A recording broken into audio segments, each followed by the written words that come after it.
Hi, guys. Welcome to tonight's live chat. All right. I was trying to sign on just a little bit early to see if everything is okay, and it appears everything is going well. So I'm going to leave it at that. Hopefully, things will work as they're supposed to. Let me know if there's anything going wrong. I had some tech issues earlier. Let's go ahead and jump in. Okay, I see you guys signing in, and it looks like you're getting some notices, which is great. There were some issues earlier with getting notices that I was doing a live chat tonight, so hopefully you're getting them. I see some of you guys are.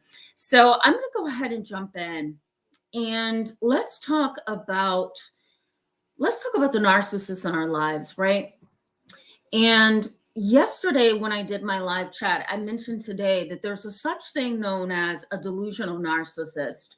But I think for the purposes of tonight's conversation, I think I'm gonna kind of keep delusions over there for now, and I'm going to focus more on the fantasy driven elements of a narcissist and how they interact in life with people who are in their family, and people who are not in their family. They have a very It's very interesting to watch them because they have a very fantasy prone kind of a disposition.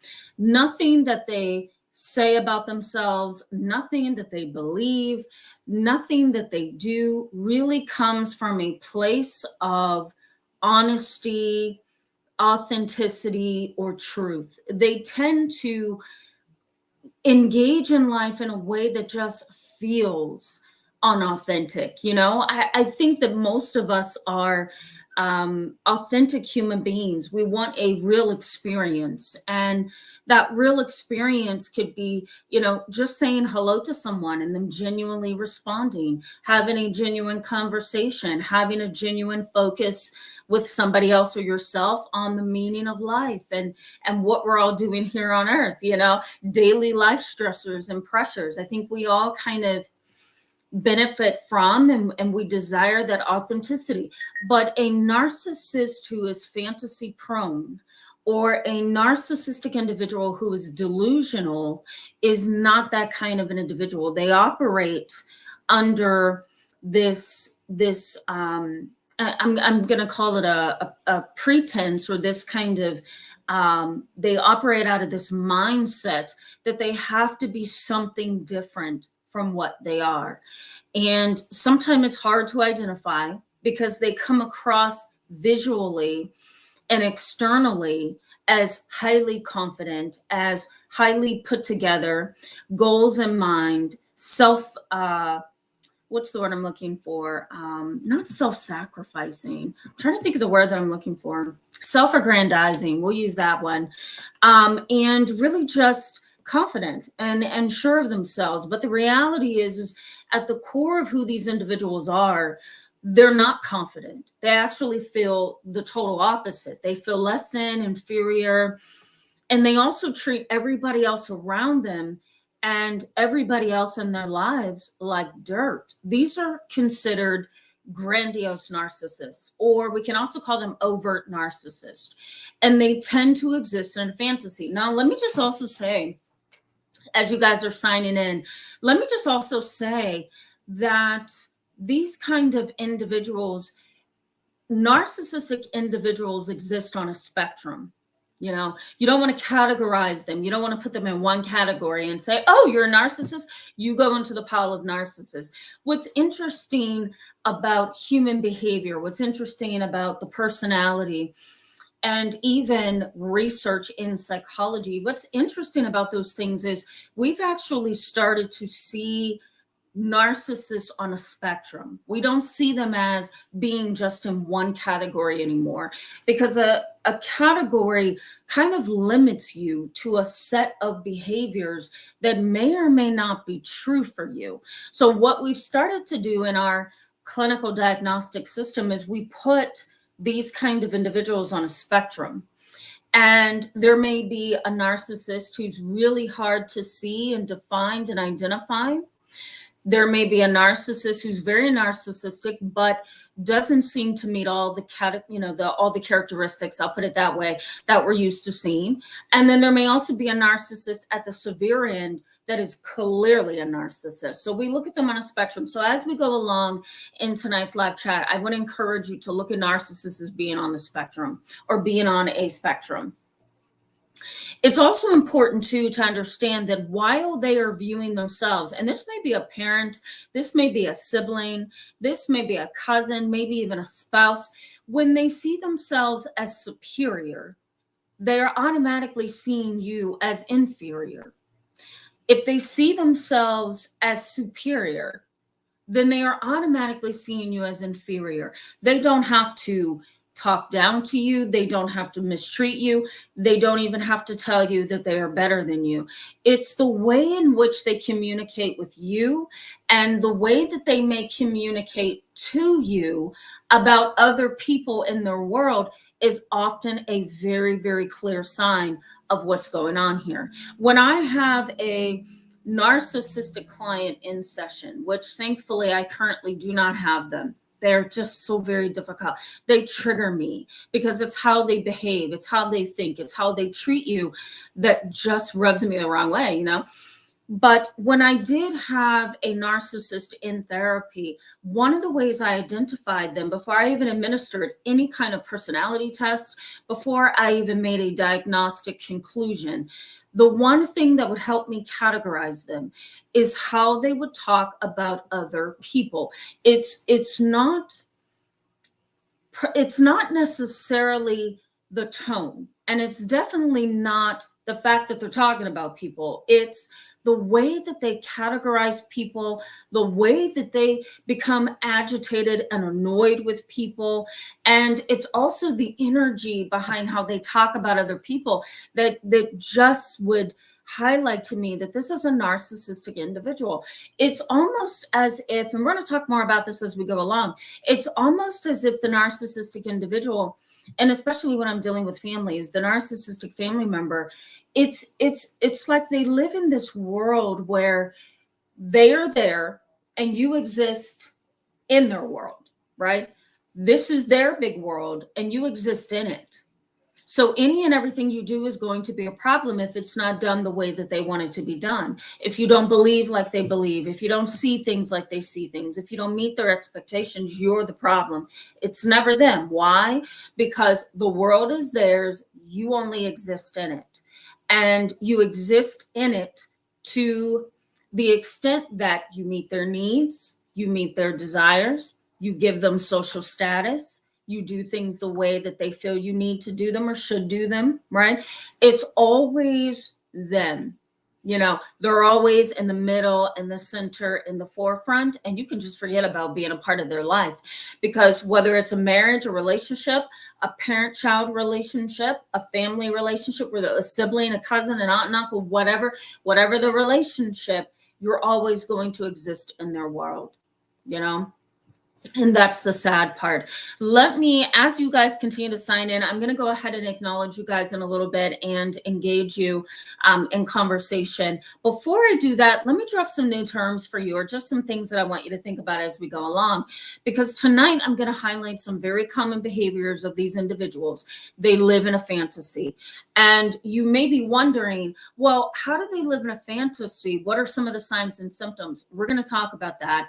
We're going to get to that. And I'm going to give you basically a bullet list of how they engage in fantasy life. They have what we call a fantasy-prone personality. A fantasy-prone personality. And that's when an individual kind of engages in life from a fantasy perspective. Everything is designed in their life to meet their fantasy, to meet their delusional needs, to meet their unrealistic expectations. They may actually, and this is really very complex, I'm not going to mention too much about this, but sometimes they actually dress and they behave in a way that feels like they are in a fantasy. You know, I once had a narcissistic client. She came in for treatment a couple of years ago. And I ended up referring her because every session she would just trigger me because of the way that she was. But she would actually come in dressed like Alice-In-Wonderland. Okay. bear with me on this one. So this is a fantasy prone personality. And maybe we can have a live chat at some point about just that personality type. I think you guys would really find that conversation interesting. Let me know in the chat box if you want me to talk about it. But just, for the purposes of this conversation tonight, this client would come in dressed like Alice in Wonderland. She literally had the same blonde hair, the same dress, the same tights or leggings, the same shoes. And she did have a bunny as a pet. She also had a parakeet. She had a lizard, which was kind of different from Alice in Wonderland, but she had a lizard, a bearded dragon, I guess I should call it to be a little bit more specific. And then she also had a farm. So she had pigs on her farm, chickens, the list goes on.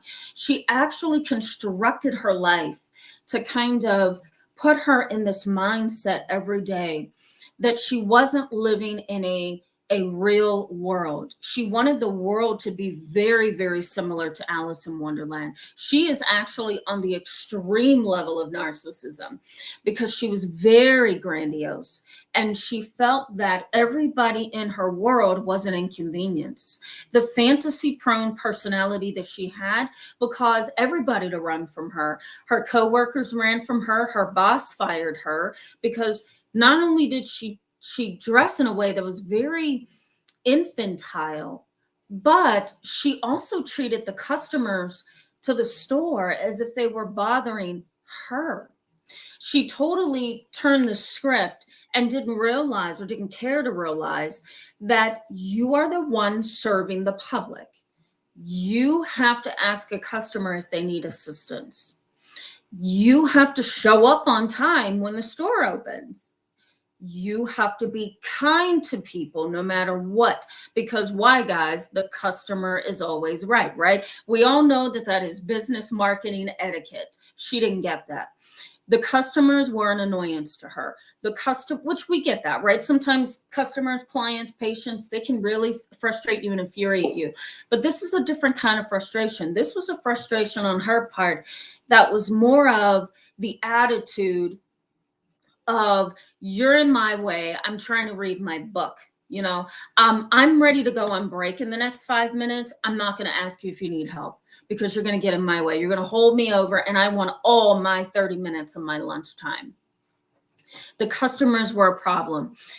The reason she came to treatment, because you guys are probably wondering, well, how did you do therapy with this person? First of all, I ended up referring her, but the client came to therapy not because she had a problem, not because she had a fantasy prone personality, but for the simple fact that her boss fired her, her boyfriend left her, her mom stopped talking to her, and her best friend of 15 years completely ghosted her.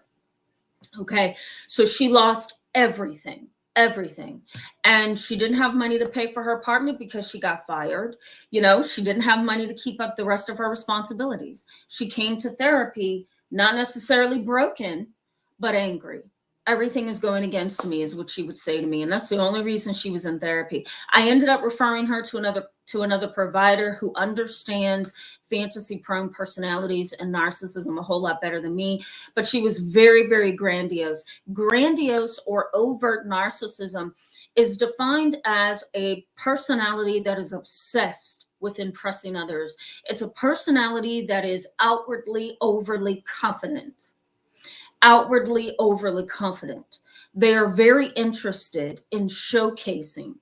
And this is why she was in a fantasy, because to her, it was like being on a stage and performing every day, being on a stage, performing at work. When she would come to therapy, she would perform. When she would, be with her social group, her friends, her coworkers, her family, even, she would perform. And she felt that she had to be a certain personality in order to be liked, and in order to be accepted. Over time, that kind of character grew into a narcissism that became grandiose. And she kind of adopted theories that were inflexible. They were detrimental to everybody around her. And they were detrimental to herself, because again, she lived in a fantasy. I'm going to give you guys some examples all throughout this live chat tonight on what these kind of narcissists look like. They don't just have one fantasy. A lot of narcissists daydream. We're going to talk about that. And they also fantasize, and they fantasize and daydream about gaining power, especially these overt and grandiose narcissists.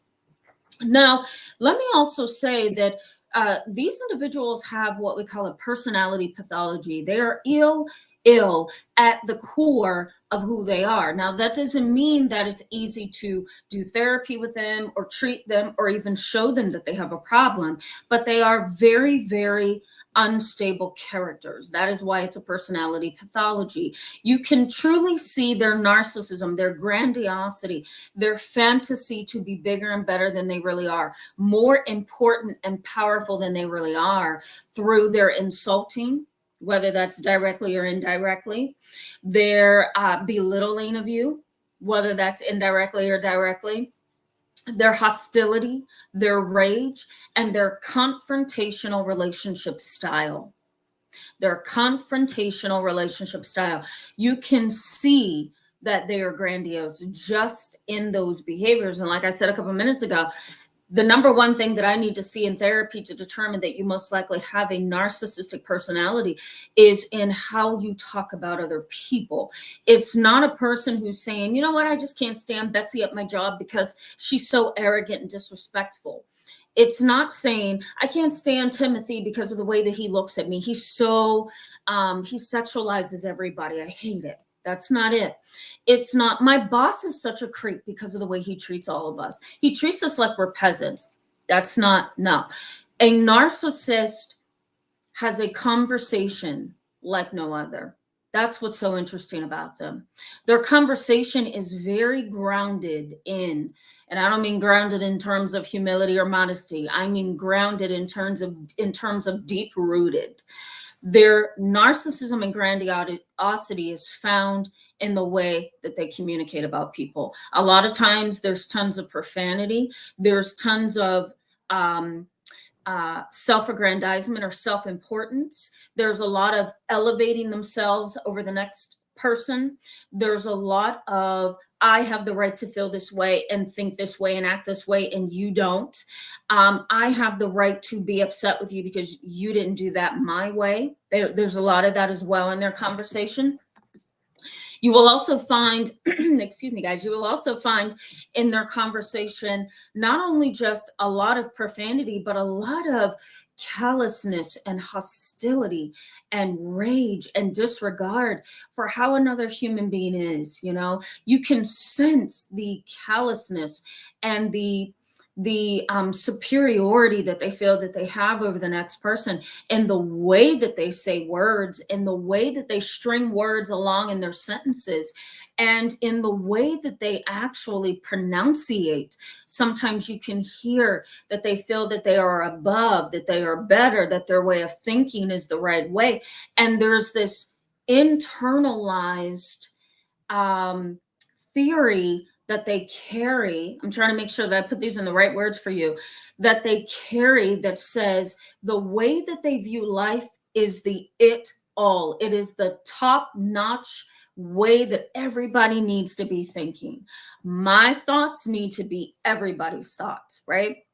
What's tricky about a narcissist, a grandiose narcissist, is that sometimes they're conscious of how grandiose they sound. And this would be the narcissist that's not up on the severity end of the spectrum. We're talking about a narcissist that may be a little lower, more towards the mild category or the mild area on the spectrum of a narcissist. But some grandiose narcissists can kind of take a step back and say, whoops, I let too much out, didn't I? I showed too much of myself. I showed too much of my hand. I said the wrong thing. Uh-oh, I may have talked a little bit too much during this conversation, and I let people see who I really am.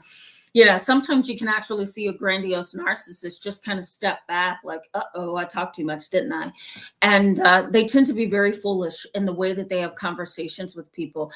They have to a certain extent, depending on how severe their narcissism is, they have a certain insight that there's a lot of people that just doesn't like them. And sometimes you would get a narcissist who will sit down and say to you, I'm disliked, but I don't know why. You know, and it's like, oh, you don't know why, really? You're very, very cold, you know, and some may even brag in an indirect way and say, I know I come off as fill in the blanks, guys, right? I know I come off as harsh, but I'm really not. I know I come off as arrogant, but I'm really not. I'm so scared of everybody. And you know that is not the truth, right? Because on the inside, it doesn't feel that way to you. We have, and I strongly believe that we all have them, some stronger than others. But I do believe that we have an intuition that tells us when something is off. And even when the individual, the grandiose narcissist, sits in front of us and says, oh, I know I come off as harsh, but I'm really not. On the inside, you may not feel yourself budge. You may still be stuck on how they're making you feel in that conversation, which isn't good, right? You don't really need them. You don't really need them to say, oh, I know I come off wrong. You don't need them to say that, because whether they say it or not, they still come off as a complete jerk, for lack of a clinical term, right? Before I go to the chat box, because I see you guys really chatting it up, I do want to engage with you a little bit and see what you guys are saying and see what you guys are talking about here. Okay. Okay, I see some of you talking about a troll too, so I'm going to make sure. I don't know if that's part of the conversation or not, but I'm going to get to the chat box. Let me mention one last thing so you guys will kind of keep this in your mind as we go along, that most grandiose narcissists, they tend to pursue social hierarchy and socioeconomic status. They strive to reach the highest level of status. They tend to be status pursuers. And we're going to talk about that a little bit in tonight's live chat. They tend to be status pursuers. They don't get with people because they love them, right? They don't get with people because they want to grow and they want to be in a relationship with someone and they want to understand people and they want to, communicate and have a connection and be connected. They don't want that. They don't want emotional intimacy. They don't want psychological intimacy. They don't want physical intimacy. They don't want to get to know you. They don't want to have to be considerate of your world and your feelings and your thoughts. There's no reciprocity, which is back and forth communication. They don't want that, right? They are pursuers of high social status. They are also pursuers of a social hierarchy. They want to be here. You're here in their book. They want to be up here. And if that means crush and step on you to get there, they will. If I put this in broken down language, a grandiose narcissist is the kind of family member who will somehow manipulate another family member into believing that you are a problem. Then they will somehow target your marriage. This is an example. Once they see, okay, the divorce proceedings are in order because now they have somehow messed up your marriage, messed up your relationship. Some grandiose narcissists will have an affair with your spouse, right? Just to break you up. They do those kind of dirty things too. But let's say your marriage is falling apart because of this grandiose narcissist. The family has turned against you because of this grandiose narcissist. And now they're going to go after your job. Right? So now they want to get your boss to go against you and your coworkers. And then guess what? That's not enough for them, because why? They have to feel like they're up here. They've got to crush you and stand on you so they can get up here. So what's the next thing you think that they're likely to do? Now they're going to social media. So they've already somehow interfered with your relationship. They've interfered with your family relationships. They've interfered with your boss and your coworkers. What's left? Well, social media, right? Now they have to go to social media and send that text message that is going to trigger some more drama somewhere. Or now they're going to reach out to an ex-boyfriend of yours and tell him that you're getting a divorce so that he then contacts you and creates chaos in your world. Right? Or they're going to go to Facebook, for Facebookers out there. Oh, I can't stand that platform, and Instagram. They're awful. But you know, they will go to social media and they will try to destroy how other people see you. If they can't destroy you, the next thing they're going to do is try to destroy your reputation and destroy how other people see you. Why? Because they are entitled. They have a heightened sense of self importance, and they often live in a complete fantasy about who they are compared to you. Okay, let me go to the chat box, guys. See what you guys are doing. I'm going to welcome you to the chat tonight. I see Designer Guy. Hello and welcome. Haven't seen you in a while, my friend. Glad to have you back tonight. Kev Dower. Hello and welcome to tonight's live chat. Give me a second, guys. For some reason, my charger is not charging, and I don't want to lose you. That would be horrible. Where's my? All right, guys, bear with me, okay? Okay. I'm like, why is my computer? Here we go. Now it's back. Okay. I don't want to lose you guys. Kev Dower, I think I said hello. Hello. Welcome. Welcome. Glad to have you in tonight's live chat. T Mac, glad to have you. Hope you're doing well tonight. Weather fluctuations. Oh my God. There's another cute screen name. Welcome. Glad to have you in tonight's live chat. Fifi LaFleur, hello and welcome. Glad to see you as well. I also see Gary Bennett. Hello. Welcome back tonight. Sylvia Love Jones, welcome back. Welcome back. Juby Joe, welcome back. Glad to have you tonight again. Hold on, guys. I hit the wrong button. Weather fluctuation says they're in their own room. I'm not sure what that means. Not sure what that means. I'm going to have to come back to that. I'm going to have to process that just a little bit. Kev Dower says, I feel like they lack sincerity. Yes, there is clinical research on grandiose narcissism that suggests that these individuals don't have the capacity to be modest. So, here we are as everyday human beings, and we have pain and issues and problems and trauma and daily life stressors, and we're just authentic people just trying to make a living and support our families and help the world and do our part, but not a grandiose narcissist. They're not like that. They tend to be very self-centered, and like I said, they are constantly pursuing a higher social hierarchy. They want to be at the top of the game, and so that's what makes them so very inauthentic. Main House, hello and welcome back. I haven't seen you in a while, so it's so good to see you. Says, fake it until you make it. Oh, I hate that. I hate that saying. I would have teachers, professors in the past, and they would say to the counseling students in my grad program, fake it until you make it. And I'm thinking, well, that's why half the world is incompetent, because everybody's faking it. You know what I mean? I don't like it. I don't like it. But yes, Main House, I think that's a nice way to sum them up. I really do. A seat at the King's Table with Tanisha. Hello. Happy Saturday to you. I hope you're doing well tonight. Silent Walk. I think I welcomed you. I think I did. Yeah, I did. I welcomed you, I think. If not, hello and welcome to tonight's live chat. You can see I have short-term memory. SH, hello and welcome. Glad to see you as well. Says, just thinking, Man the Manipulator. Oh, it's a book. Okay. Man the Manipulator. Points to people becoming it instead of me and you. I have a hard time being authentic myself, like Pavlov's dog. I feel I've been trained. Oh, wow. That's very interesting. Thank you for the book. I'm going to Google it as soon as we get off here. Let me just say, I don't want those of you who feel like, there's a part of you that's not authentic, or you have a hard time just being you. I don't want you to feel like that is some kind of narcissistic personality, because it doesn't have to be. It could be as simple as the world has trained us to be a certain way, right? And until you find who you are, you're going to be somebody else that you're not. And you may have a defense wall up so high that who you really are hides behind that defense wall when you're in public or when you're around other people. To me, being yourself is a constant process, and you often have to check in with yourself to determine how authentic you're actually being. Sometimes you have to check in with yourself at the moment.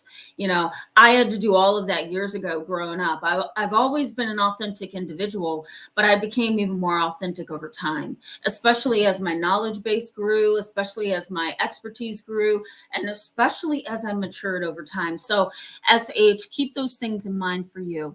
Coral Sky, hello. I'm glad you made it as well. Welcome to tonight's live chat. Nancy R, so glad to see you in tonight's live chat as well. All right. Mr. Frederick or Frederick, I think I'm saying that right. Hello and welcome. Glad to see you back tonight. Says, it's so crazy that they are shocked that you don't talk to them. Yeah, isn't it? Isn't it? Yep, it is. They have, like I said, if they're on the more severe, higher end of the narcissistic spectrum, they are going to be in the dark. When I used to have narcissistic clients, I worked in a community mental health center. And a community mental health center is really just one of those centers that you walk into off the street. I'm having some depression. I need to see a therapist, or, you're seeing everybody within that small community. Well, when I was working there a couple of years ago, I had a lot of clients that would come in who were narcissistic. They had what we call comorbidities, where narcissism was at the foundation of their bigger issues. They had depression, but they were a narcissist at the core. They had anxiety, but they were a narcissist at the core. These kind of individuals would sit before me and they would literally ask me questions like, why can't I keep a friendship? Why did my marriage fail? Why can't I keep a job? And excuse me, I would sit there and I would just be like, I can't believe you're asking me this right now. And I was young into the field. I may have been like 3 or 4 years in. So I really wasn't an expert at personality disorders at the time. But I just remember sitting there thinking, really? You don't seem to understand why all these people don't want to be bothered with you? And they have this aura. Is that the word I'm looking for? They have this way about themselves, I'll put it that way, that just speaks that they believe that they are better, and it doesn't have to mean that they're attractive, that they're well dressed. It doesn't have to be that they look the part, it's how they see themselves. And it is very clear that they're in a fantasy. We're going to get into more of that as we go along. Designer Guy says, exactly. When I hear people talk about other people a certain way, I run. There you go, Designer Guy. There you go. Absolutely. Absolutely. And you want to be able to have your ears open to the reality that, okay, they're not just talking about people who are getting on their nerves. They're actually talking about people in a way that is cold, callous, and they have almost like a personal conviction that they're right. That's how strong their way of believing. I'll put it this way. That's how strong their way of seeing other people is, right? It's like a strong personal conviction, the way that they see certain people. It is very hard to disrupt how they see other people in their world, because again, they're grandiose. So they've designed this fantasy world that puts them in a different category than the people they are talking to. The minute you hear grandiosity, that's when you want to get out. You want to run. Because my grandmother used to say this all the time. She used to say, if they're going to talk to you about someone, they're going to talk about you to someone as well. I thought, yeah, that makes sense. Sizzle74, hello and welcome to tonight's live chat. I'm glad to see you back. Says hello again. Look so forward to this. That's so good to hear. So good to hear. We're going to get back into the content in just a minute. Havana, hello. Welcome. I haven't seen you in so long. So welcome. Glad to have you back in tonight's live chat.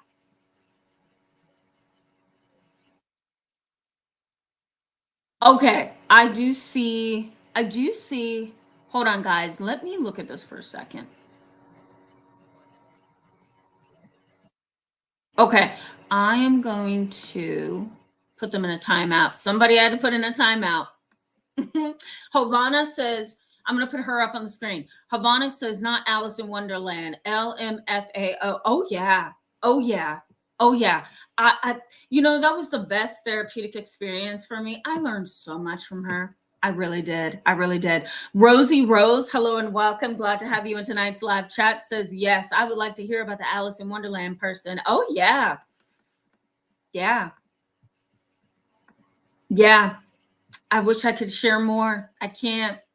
Q Quote Award 1. I probably messed that up. Hello and welcome back. I'm always glad to see you in the live chat. Juby Joe says, my mother married 11 times. Saw her 1 week between the ages of 8 and 21. She dressed like a business professional. Dad said she put on airs. Yeah. Yeah. Yeah. Have you ever seen those people who, okay, I'm going to give you an example. I'm not going to use a client experience for this one because I feel it's too obvious. So I'm not going to use that.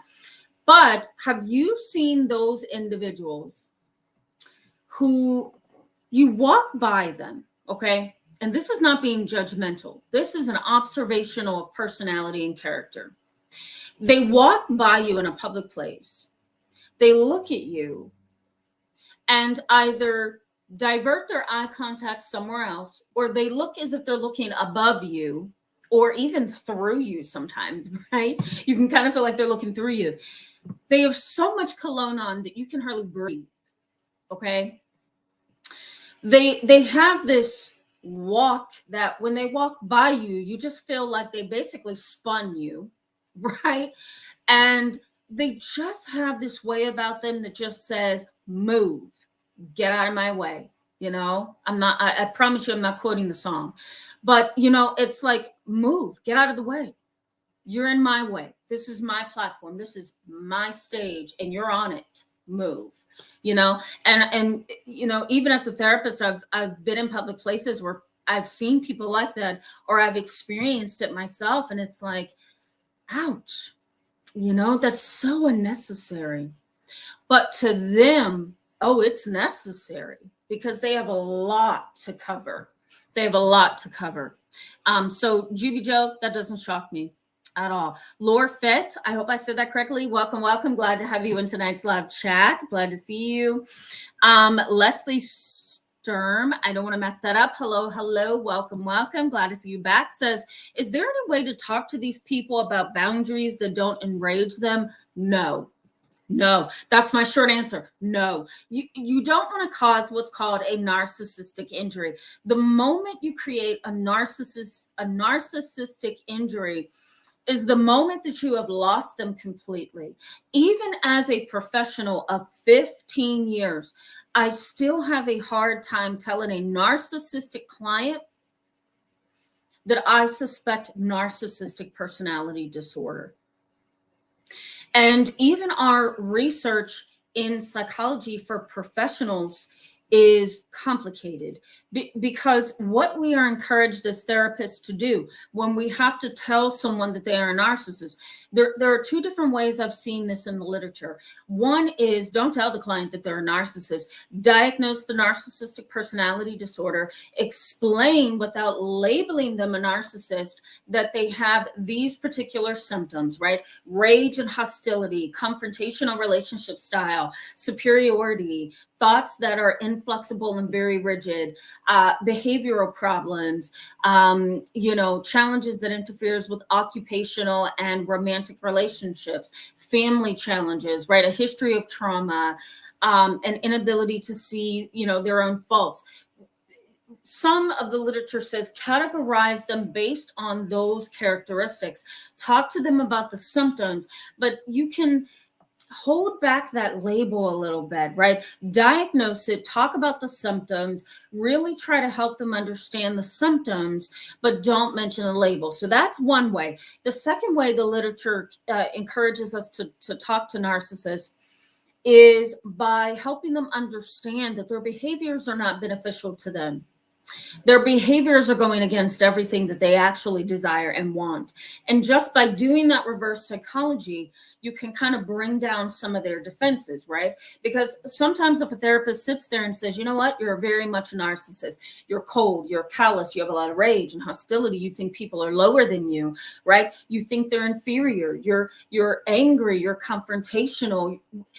that's going to cause that narcissist to raise their defenses, and then you lose them, right? So I guess what I'm saying to you, Leslie Sturm, that I would not approach a narcissist. I don't encourage it by telling them, you know, I don't like this about you. I hate it when you did this to me. I don't really appreciate this. Here's the boundary. Because that's going to raise their defenses, right? And you're going to cause a narcissistic injury. So it's hard to deal with a grandiose narcissist. You really have to figure out, how can I maneuver this communication with them so that we don't get into this big blow up, you know, that sometimes can end in a legal battle, right? If you're married to somebody like this and you're trying to discuss custody and vacations and scheduling for the child, you really don't want to go to them in anger, and you really don't want to call them a narcissist, because that's just going to blow up the whole thing. You know what I mean? So it's rough. We can talk about how to deal with a narcissist in a future live chat. I'm happy to do that. Havana says she definitely is out of touch with reality. Yep. Yeah, Sizzle says, Tamara, if you ever need a moderator, I would be happy to. Thank you so much. Thank you so much. I will definitely, I'm going to star your comment, because I'm definitely going to keep that in mind. Thank you. I did put them in a timeout, though. I think I caught who you guys were mentioning. David Tooley, hello and welcome back. Haven't seen you in a while, my friend. Glad to have you. Jupiter Clark, hello, hello. I really do hope you're not drunk. You're always so cute on here, and I really would hope that you're not. Havana says, a lot of narcissistic parents are entitled as well. Yes, they are. Yes, they are. And can you imagine doing therapy with a narcissistic parent who's entitled? Yeah. Dr. Longanisa, I hope I said that correctly. I probably messed it up. I apologize. Welcome to tonight's live chat. I don't remember seeing you.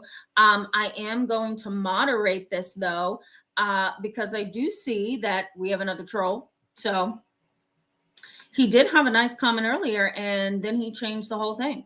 Juby Joe says, this was my mother, and I had no idea. Yeah, sometimes it's really hard to see that a family member, a parent, is this way. It's only until you become an adult that you realize that, oh my God, my parent is a narcissist. Let me also throw out here too, thank you so much, Jessica J, for putting trolling. I got rid of him. I got rid of 4 trolls, okay? And there were 2 at the very beginning. Let me tell you, anytime that there is a conversation, this is a side note, and then I'm going to go back to the content for you guys. Let me just say that anytime that there is a conversation about narcissism, can you believe that the trolls come out of the woodwork? Can you believe that? And I once had a troll on the channel who would come into all of my live chats on narcissism, and they would post different pictures so that it would confuse me. Thankfully, though, you guys are smart and I'm smart, and so we were able to kind of squash them. But there's something to this narcissist conversation and trolls. They come out of the woodwork during live chats. Isn't that interesting? Wouldn't be surprised if they were narcissists, right? Let's talk about common behaviors. Okay, guys, what are some of the common behaviors of these grandiose narcissists? Well, let's start with status pursuers. They are status pursuers. They have absolutely no awareness in their mind or anywhere in their life that status is malleable. It is flexible. It's constantly changing and shifting. You may have a high status at one point and a lower status at another point. You may have a higher socioeconomic status at one point, and you may find yourself on the lower end of the socioeconomic status, right, at another point. They don't realize, these grandiose narcissists, that the status they are pursuing, I'll put it that way, the status they are pursuing is malleable. It's not going to be what they think it is. It is going to change and fluctuate over time. But they continue to pursue status and high status.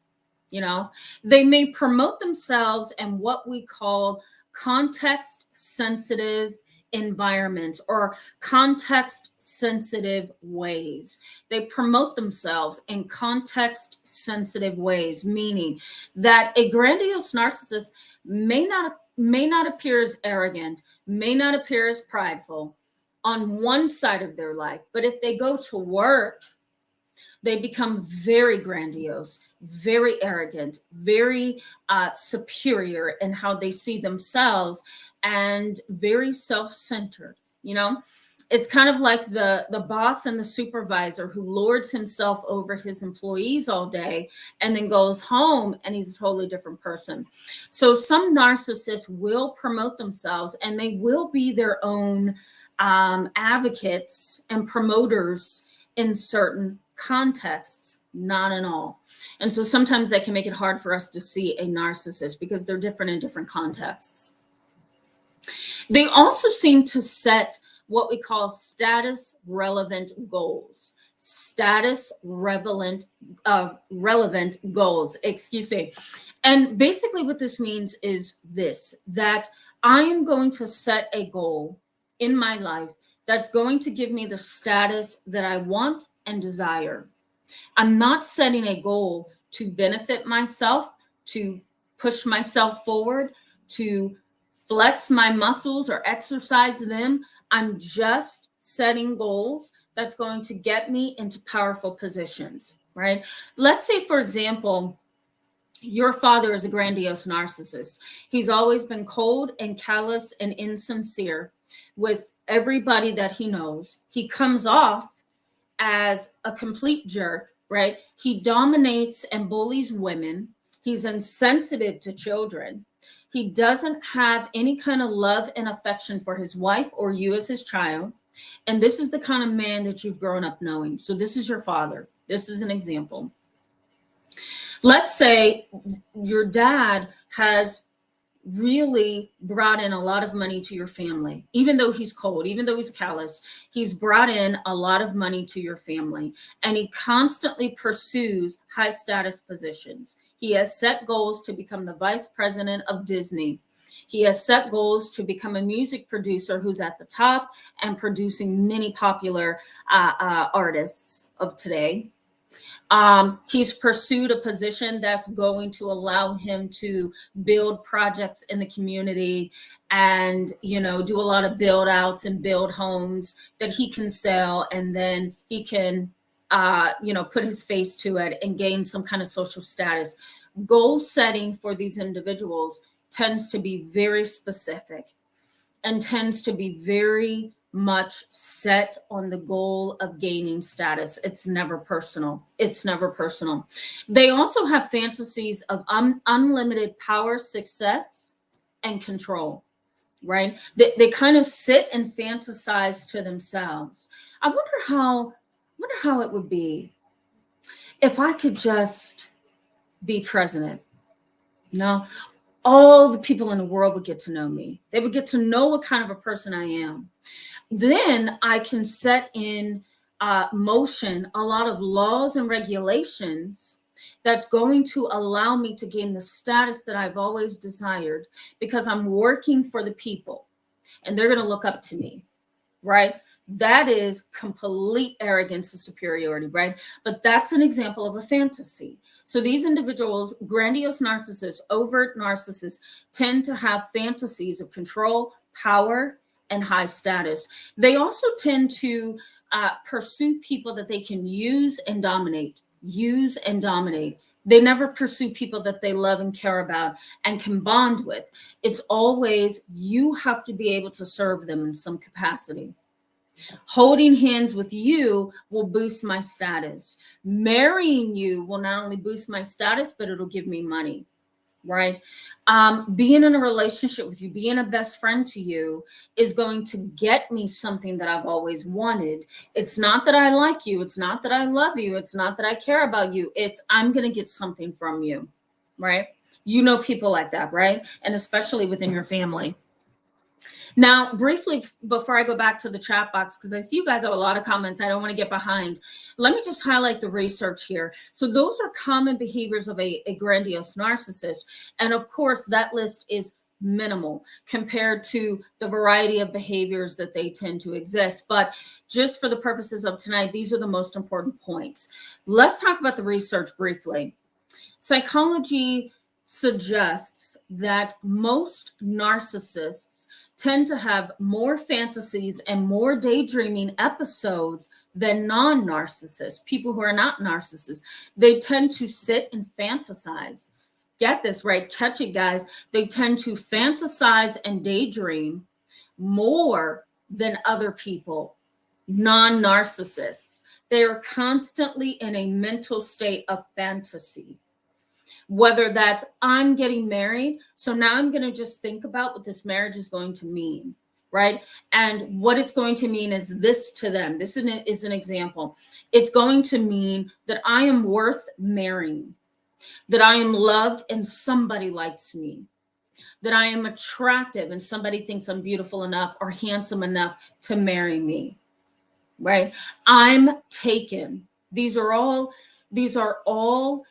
mentalities or statements that a narcissist and fantasy might use if they are thinking about things that's happening in their life, right?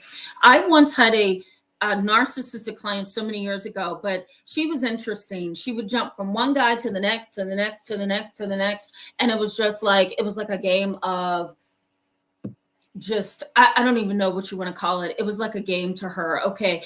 And she would just go, through many of these patterns of, over many years. She had been with me, I'm going to say, for a total of 3 years. And it was like this cyclic pattern where she would just get in one relationship and destroy that and get into another and destroy that and get into another one. And when somebody was naive enough, right? Hear this, guys. When somebody was naive enough to want to marry her, I'll put it that way, to want to marry her, oh God, she was so beside herself. She dropped therapy. She stopped talking to her family. She started manipulating her mother, started manipulating her father, started manipulating her own child, and her mind was constantly in this sick fantasy of what this marriage would mean to her. She wasn't necessarily happy because she was in love. She was happy because somebody was proving to her and everybody in the world that she was lovable, that she was beautiful, that she was worth being married to.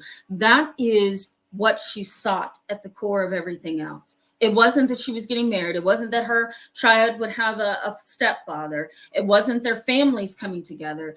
It was a position of superiority, a position of self-importance that she wanted. And that marriage, that ring on her finger, is what made her feel like she was above. And that's the only reason why she got married. They ended up divorced several months after that. So it didn't last. But psychology research suggests that narcissists tend to daydream more and have more fantasies throughout the day than non-narcissists.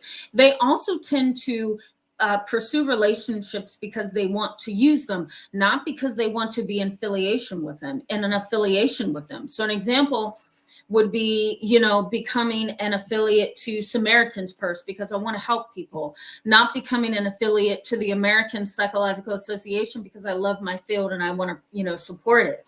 I'm becoming a individual who wants to be at the very top as the leader of Samaritan's Purse. That's what I want, right? Or I want to be at the top of the American Psychological Association. I want to be the leader. I want to be the boss. I don't want to be in affiliation. I actually want to be the boss. That's where I belong. So research in psychology suggests that that's how they think. They don't want to be in affiliation or connection with anybody else. They just want that top position. I'm sure that's no surprise to you guys. They also often, according to research, they exaggerate their competencies. Have you ever been with somebody like that? Think about this in a relationship or with a family member, right? Uncle Zuzu over there says something like, I fought in about 3 wars when I was younger. And then when I came out of the war, I became an attorney, and then I became a police officer. And then I was also, and they'll continue to go on and on and on. I'm sure you know people like this. And basically the idea is to show the variety of experiences that they have had over time, because to them that boosts their social hierarchy, right? It puts them at the top. It makes them feel important. It makes them feel superior. So a lot of these individuals will exaggerate their competencies. Sometimes they will also say that they've done things that they never have done. Years and years ago, I took on an intern. She gave me a resume. We talked about her qualifications. She wanted to train under me and become a child therapist. I was elated to do it. I thought, this is great. I get to make an impact on young people's lives. I wish I had somebody like that when I was growing up in the film. But she turned out to be not exactly what I thought. Why? Because she was going around telling people that she was the owner of my practice, going around telling other people that she was a fully licensed professional, that she had so many qualifications that she didn't have. She even lied and stated that she graduated from college, and she did not. She tweaked her transcript to make it look like she graduated. These kind of individuals exaggerate their competencies, and they can be very dangerous. How? Because they've already put in motion in their mind how they are going to deceive you, use you, and then somehow get to where they want to get to. Thankfully, that ended on a good note. I let her go and I says, okay, I'm sorry. I'm going to have to report you to this university. They need to know that this is what you're doing, not just to me, thankfully, but she also did this to other people. And I don't know where that young lady is today, but very much a narcissist and exaggerated her competencies a lot. Self-esteem and grandiosity, they tend to be very different things according to psychology research. Self-esteem tends to be more of a subjective experience of, this is who I think I am, whereas grandiosity says, this is where I know I am, right? It's more of I'm above you. Self-esteem is subjective, opinionated. It says that I am taking a view at myself, and that's impacting my self-esteem in a negative way or in a positive way. Grandiosity puts you up here. It says, I am better. I am better. Lastly, before I go to the chat box and then give you guys the final parts of this content, let me also just briefly say the narcissistic personality disorder in psychology research has a significant relationship with suicidal ideation, meaning suicidal thoughts.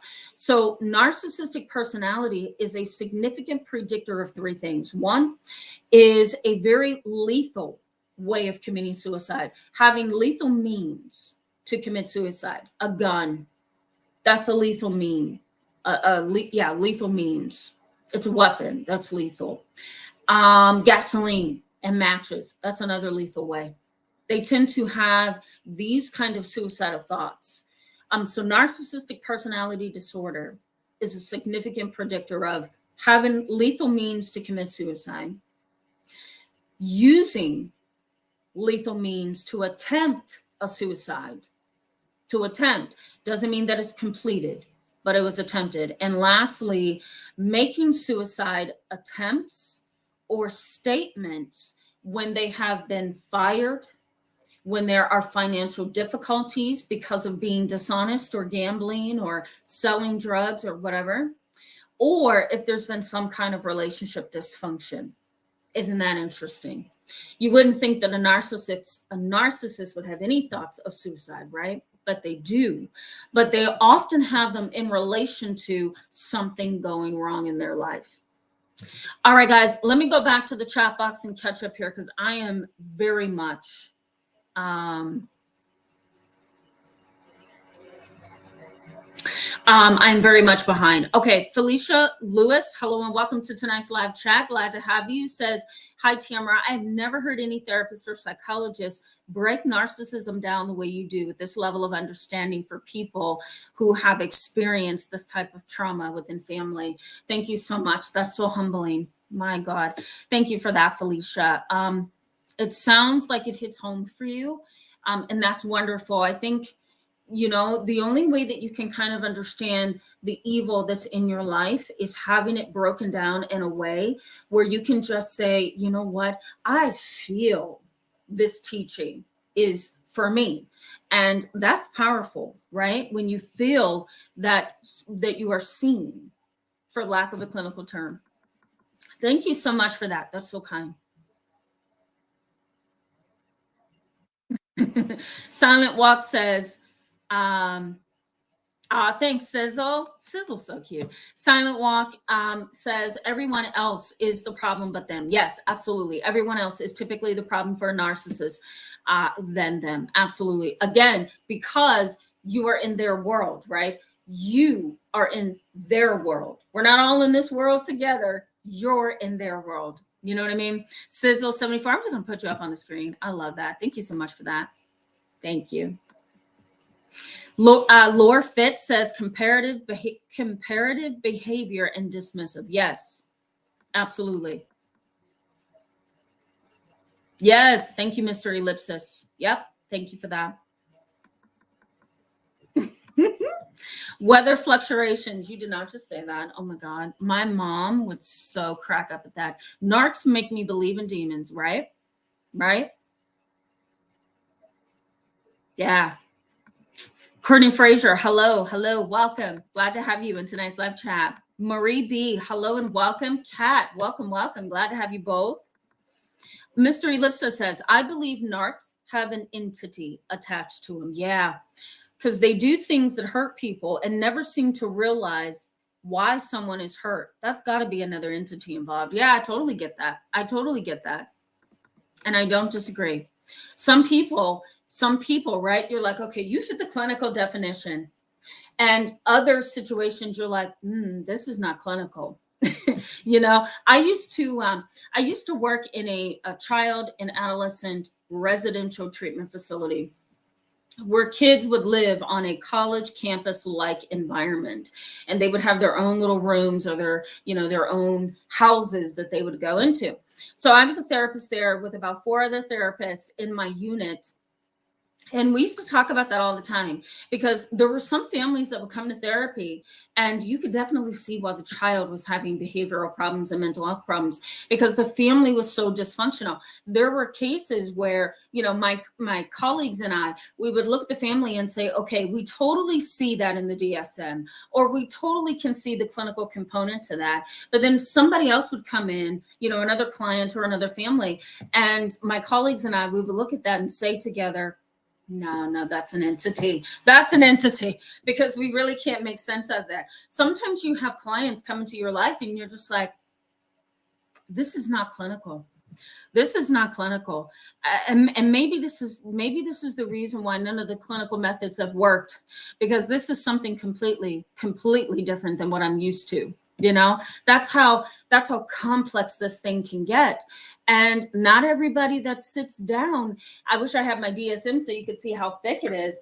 Not everybody that sits down in front of you as a therapist is going to be a part of that thick blue DSM clinical manual. It's not. There are behaviors and attitudes and, different areas of problems and needs and deficits, and that just make some people completely unbelievable. It's hard to categorize them, so yeah, it's a real thing. Main House, thank you so much for that. I'm so glad this is making sense. Jeremy Robinson, glad to see you back. Glad to have you. Okay. I'm just looking. Starburst, so glad to have you back tonight. Welcome. Happy Sabbath to you as well. I didn't know. Thank you for that. Jessica, New York. Welcome to tonight's live chat. Says, oh, this is my life right now. Yep. Lore Fit says they only want to use you. Yeah. Absolutely. SH says triangulation can be disorienting. Perfect way to put it. Yes, it can, right? The narcissist does it very well. You offend them, or you create a narcissistic injury by calling them out, embarrassing them, putting them on the level that they need to be on by challenging their thoughts of superiority. And what happens? Well, they go running and talking to Uncle Bo over there, and Uncle Bo gets so upset that he then comes to you, and now you and Uncle Bo are fighting because the narcissist over there caused a triangle. He ran to somebody that he felt would protect him, and now you and that other person are now arguing in a very tumultuous relationship with each other because of the narcissist running and complaining and gossiping. They create triangles all the time. KK, welcome. Glad to have you tonight. Glad to see you. Half the battle knowledge is. Hello, welcome. Welcome, glad to see you. Okay, I'm just looking for comments, guys. Bear with me before we go back to the content. Gary Bennett says they study your behavior and promise you things to gaslight you. Sometimes they do. Let me just say, a lot of grandiose narcissists, and even other narcissists too, but grandiose narcissists, they do very much study you. Sorry, guys, I saw a sign on my screen. They do very much study you. They have to study you in order to manipulate you. And we're going to talk about that in just a little bit. Jessica J says, thank you, Tamara. These people are exhausting, aren't they? And you're welcome. I very much agree. They attack and disparage your character. It's happened to me. Yes, they do. Yep, they do. They like I said earlier, if they can't go after your relationships, if they can't go after your boss in your job, they will definitely go after your reputation. And a lot of times they take to social media. Let me also throw in here too, and I should have probably said this earlier, they often tend to be the kind of individuals who turn things around, and they turn it around in a way that benefits them, right? An example of this would be, he didn't break up with me because I was a problem. I broke up with him, right? My mother didn't stop giving me money and visiting me because of me. I stopped inviting her. I know you guys have heard this too, right? I didn't start that fight. I actually put it to an end, you know? It wasn't his idea to go to therapy. It was mine, right? They always turn things around. And this is clinically and research based. They turn things around to always make them look like they are the better people, right? They're the ones who will run to the police, call the police, and say that they are the victim, right? And then, you know, if you guys end up in court, they're the first one to say, I called the police, I called the police. Why do you think they're doing that? Because it makes them look innocent. It makes them look like they're not hiding anything, right? Yeah, they can be very, very unstable people. David Tooley says, I have a whole complex about it. That's pretty unhealthy. Yeah, absolutely. Ellie Wynn, you're welcome. Thank you for tuning in, even when you're just listening. Always glad to have you. Stems 320, hello. Welcome to tonight's live chat. Glad to have you. Yeah, good for you. Haven't had Facebook since junior high. Says got rid of it. I don't blame you. Good for you. Do not blame you. Kat says, once I stopped and understood I was being taken advantage of and developed strong boundaries, I was crazy. I was cray dumb, ugly, can't speak well, etc. The name calling is toxic. Yeah. Remember, I said this at the very beginning. They are entitled. They have a heightened sense of superiority. They belittle you, right? They condescend. They know how to minimize you. They want to step on you and crush you, right? Because that's just who they are. There can't be two masters, right? There's got to be a master and somebody who's inferior, and it will be you. And they're going to make sure that you feel that way too. Shay Pridegen, I hope I said that correctly. Welcome to tonight's live chat. Says, is a master manipulator a narcissist? Sometimes, but not always. Sometimes, but not always. You know, a master manipulator can be a narcissist because a narcissist learns how to get their needs met. And so they have to manipulate in order to get their needs met. But a master manipulator can also be somebody who's a sociopath. It could also be somebody that has severe depression, but really has a behavioral problem underneath that depression. You know, that's a whole other live chat I don't want to get into tonight. Sarah with an H. Hello, welcome. Glad to have you. I don't ever remember seeing you, so welcome to the channel. Says, don't people tend to want to avoid inauthentic individuals? 100%. 100%. Danita J. Minor, hello and welcome. Glad to have you. Says, finally made a live chat.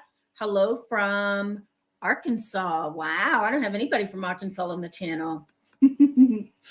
That's awesome. Welcome. Marta Core, hello. Thank you so much for those hearts. Always glad to see you as well. Okay, Live Life, I see you on here. Hello and welcome. Glad to have you tonight.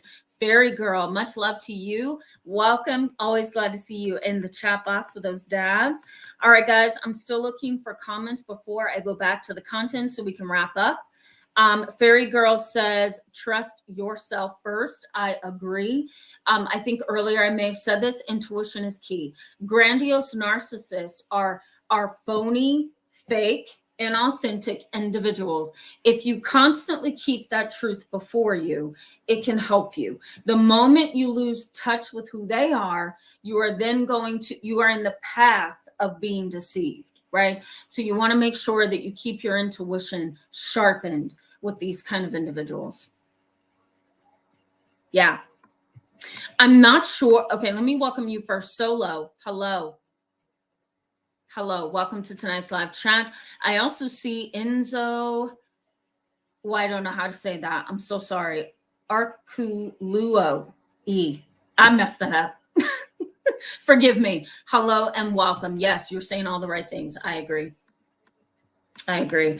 All right, let me add one last comment. Hold on, guys. Here we go.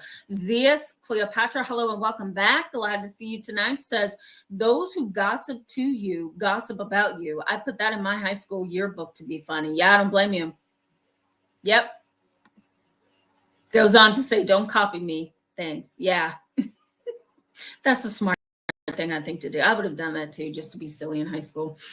Okay, let me give you guys the truth about these grandiose narcissists. So here's what you're likely to see.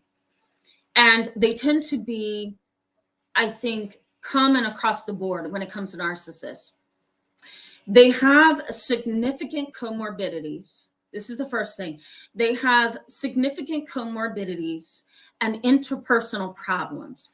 Most research on narcissists, when I pull all the research, sometimes I just pull the research because I need to be more knowledgeable in my own private practice.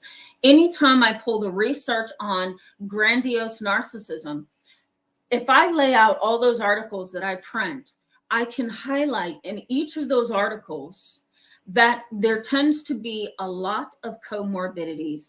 Comorbidities are disorders, are mental health conditions that occur alongside a narcissistic personality.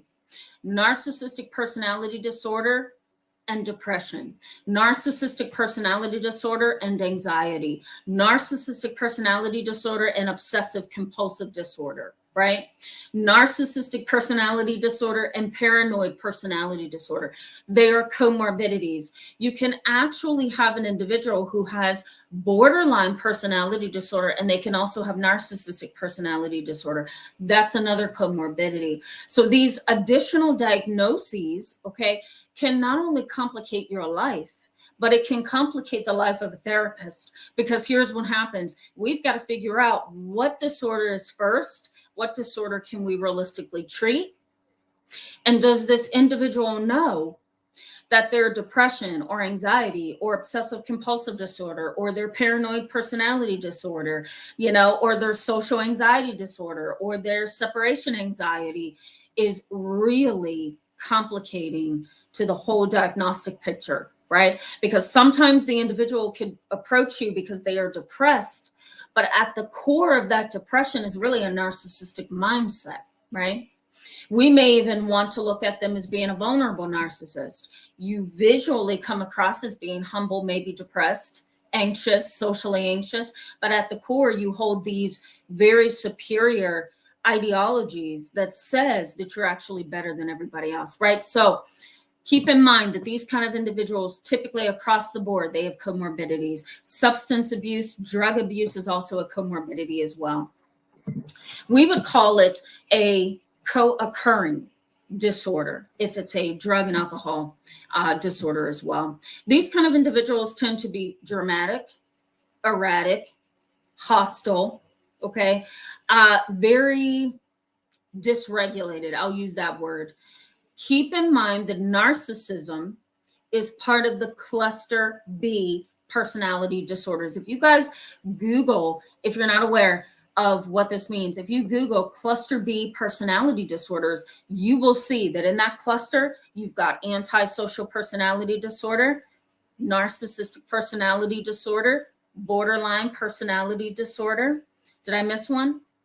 Histrionic personality disorder.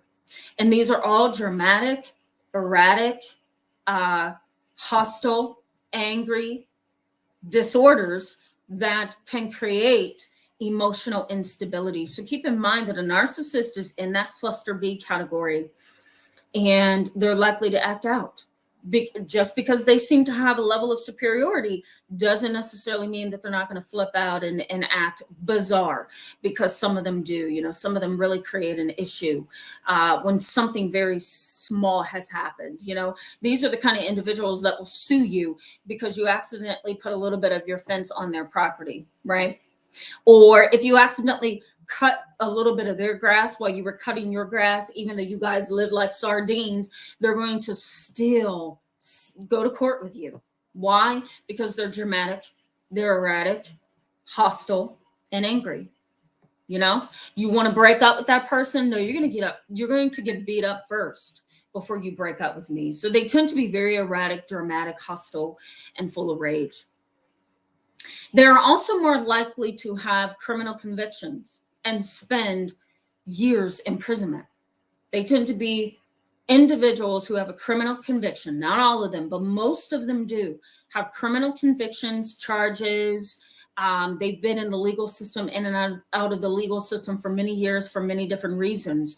And they tend to have spent time in jail. Again, not always, but some. They also have a pervasive chronic pattern of grandiosity.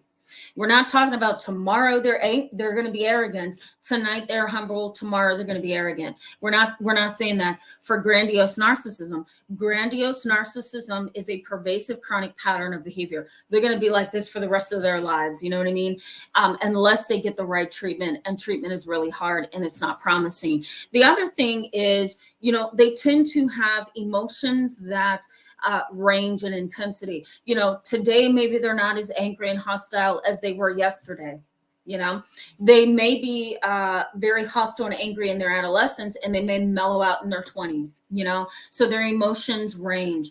And lastly, in this category, guys, is the fantasy prone personality. They tend to have a fantasy prone personality. Keep in mind that everything in their world is in their mind, and they feel like they are able to manipulate and control and mold things to their own liking. Last story that I'm going to give you before we go to the chat box and I wrap up here with you guys tonight. I once had a male client who was very interesting. This was back in 2019, and I vowed never to see another narcissistic client after that. I leave those people up to Dr. Ramani or, Dr. Clark or some of the other professionals who has really a sound foundation, in understanding and researching these individuals.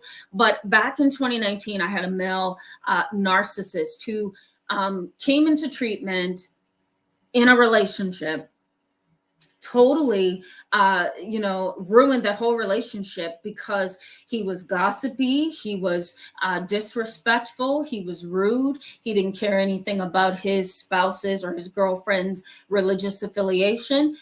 He was very disrespectful to her mother and her father. He would talk about her mother and father in session in a way that was just deplorable.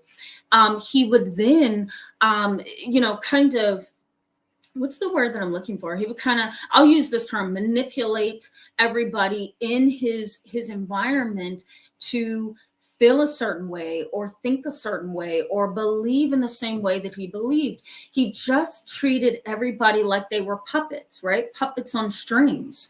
And it was just despicable the way that he would come to treatment and talk about them. It almost makes you feel like you've sinned or done something wrong just by listening to the way that he would talk about these people.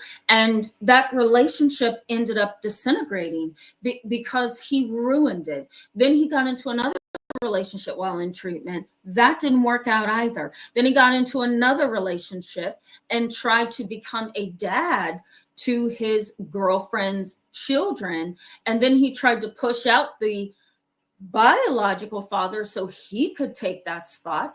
And then to top it all off, he was buying their love and trying to develop this intimate relationship with this girl's children so that he could look like the better father than the biological father.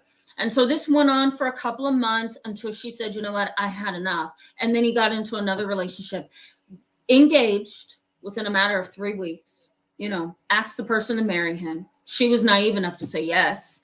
And, unfortunately, they didn't make it either. Why?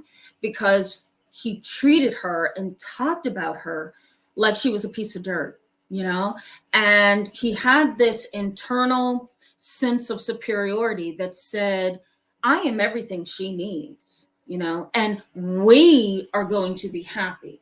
When the reality is no, you want to be happy, and other things that he would drop in session would be, things like, she's going to move in with me and take the house from my mom. I'm tired of my mom having this house. I'm going to somehow get my mom to sign the house over to me. I'm going to somehow get my mom to also sign over the car notes to me, put it in my name so I can have a nicer car. She's old. She's 80. She doesn't need the nicer car. I do, because I'm marrying a girl and she has children and I want them to have a nice car.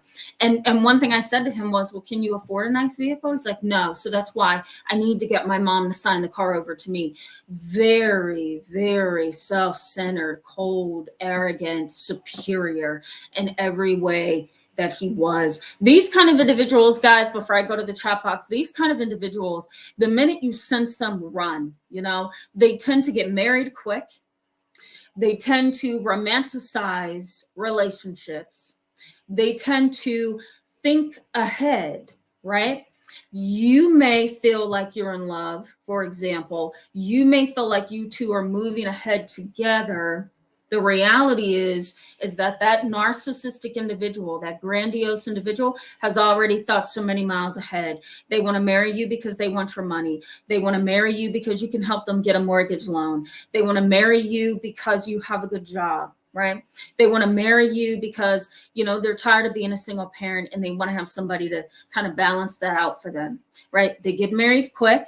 They're hostile and angry. They have disrespect for a lot of human beings, and you won't be any different. Once that honeymoon period wears off, you're going to be a target as well. Right? And then they also tend to fail in relationships because of their lack of social skills and empathy. So keep that in mind, guys. This is a tough conversation, right? I'm sure a lot of you are like, man, this sounds so familiar. Okay, let's go back to the live chat. I'm looking at Havana here. She says, Tamara, you should discuss the Alice-in-Wonderland lady on the next. I probably will if you guys keep asking, because you guys are interested, right? Oh, man, I should have never brought her up. She helped me see that I don't want to be a therapist to narcissists. She helped me. She really did. Tammy Nicely, hello and welcome. Glad to have you in tonight's live chat. We're going to wrap up here in just a little bit. Tammy Nicely says, my mother used to depend on me for answers about her toxic friendships. I remember thinking back then, wow, it sounds so petty, the things that they would scrabble about. Yeah, I knew it was. Yeah. Keep in mind, petty conversations are also the conversations of narcissists. They never have anything deep or in depth to share. Never, never. It's always shallow. Fairy girl, I'm just going to put you up here. I agree with that. I agree with that. I agree. Honeybee, hello and welcome. That's such a cute screen name. Glad to have you in tonight's live chat. Says it's hard feeling like you belong anywhere else or seeing yourself in a better place when your family rejects you. If people who are supposed to love you reject you, what is the world like? Yeah, totally get you. Totally get you. I want to comment on that, but that's going to stretch us a little bit. Yeah. I want to comment on that. I will hold back on that one. If you post in the comments section, I would love to answer that and give you some insights on how to kind of see that. We're trying to get to the end here, so I'm going to continue on. Main House asks or states and then asks, we all have narcissistic traits, but it's when it goes to the extreme that it's diagnosed as a personality disorder, right? Yes. Now, I am one of those clinicians that do not believe that we all have narcissistic traits. I don't agree with that. I don't. I think to say that we all have narcissistic traits is to say a whole bunch of stuff that I'm not going to get into. I don't think we all have narcissistic traits. I really don't. But, according to humanity's way of describing behavior, I think it would be easy to sweep everybody under that door, that carpet of just narcissism. I personally and professionally do not believe we all have symptoms or traits of narcissism. But you are right, Main House, when you say that when it gets to an extreme level, it is diagnostic.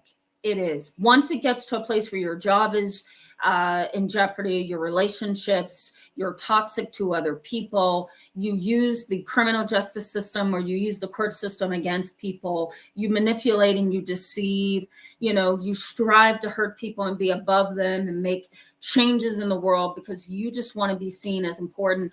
All of those things are a reason to be diagnosed with narcissistic personality disorder. Solo says, we are all sinners, but being unaware of that and but blaming others leads to feeling proud and narcissistic. Yeah, I can see what you're saying. I agree with that perspective, that we can all place the blame, right? Yes, but I like what you're saying here. Being unaware leads to feeling proud and narcissistic. That's right. That's right. Your arrogance is so far up here and you can't even see it. That's a problem. That's a problem. Hermitat, Labor of God. I hope I said that correctly. Welcome to tonight's live chat. Glad to have you. I'm just going to put you on the screen because that makes a lot of sense. I agree. Fairy Girl says integrity matters most. Yes, it does. And integrity is something that these individuals cannot have, right? They think they're up here, but integrity is at a level that they can't reach. Integrity is inborn. It's to a certain extent embedded. That's the word I should be using. It's embedded, right? It becomes a part of your character over time as you pursue it, right? Narcissists don't have the ability to do that. Beatrice, hope I'm saying that correctly. Welcome.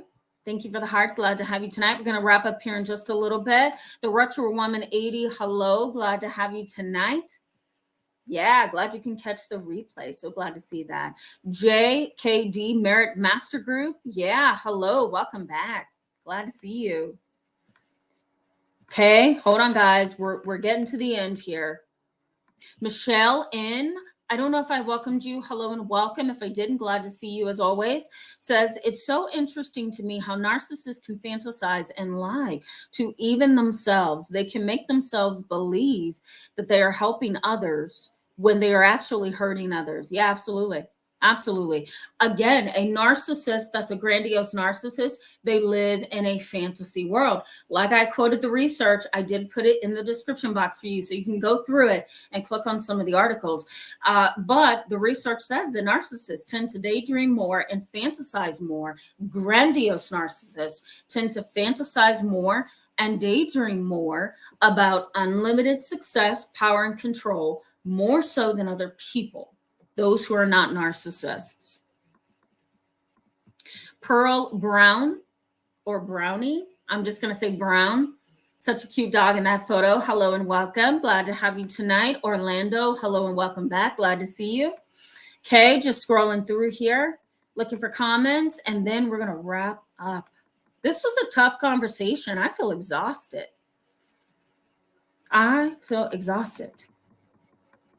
Narcissists, they just exhaust me. Ellie Wynn says, oh, wow, status relevant goals. Yeah. One last time, guys, just so that you're reminded, status relevant goals. I'm only setting a goal to gain power. My goal is to become the president of the NBA. My goal is to become the president of the United States, and then I have arrived. My goal is to buy a nice car, buy a nice home, marry someone, live with a white picket fence, and become the CEO of Norton antivirus software. Just for an example, right? Status relevant goals. Never any personal goals do they ever have grandiose narcissists. Like, I need to grow. I need to change. I need to become less judgmental. I need to become more modest and humble. I need to go work out more. I need to eat better. I need to lose some weight. They never do those things, ever. It's mainly status relevant goals. Okay, still getting through this, guys. Bear with me. Gary Bennett says reputation is all that matters. Destroy their reputation and they become dangerous. There you go. I agree with that. They're also the kind of individuals who will destroy your reputation, and they will go to whatever extent necessary, especially if they feel like you've done something to them. Most grandiose narcissists tend to be vindictive, and they're vindictive because they think that they have the right to be, and they think that they have the right to harm people. So, don't be surprised. They will come after you. And you really don't want to give them the sense that you're afraid. More of a defense you can put up, the better. But just know that you should be ready for them. Break up with them. You don't want to talk to them anymore. You don't want to be their friend anymore. Going no contact with your narcissistic family member, whatever the case may be. They see it as rejection. And they're too wonderful to be rejected. So they will lash out. Just be ready for it as much as you can. Sana, I hope I'm saying your name correctly. Hello and welcome to the live chat. I feel like I haven't seen you. I'm so sorry. Yeah, Sana says, yes, the trolls come out during Dr. Ramani's live. See, there you go. See? Yeah. I don't know what it is. I really don't. I don't know what it is. Oh, geez. I'm not going to put your comment up here, Sarah, with an H. I don't know. I'm not going to read that out loud. I don't agree with that. Sorry, guys. I'm getting rid of another troll. All right. Bear with me. I just want to...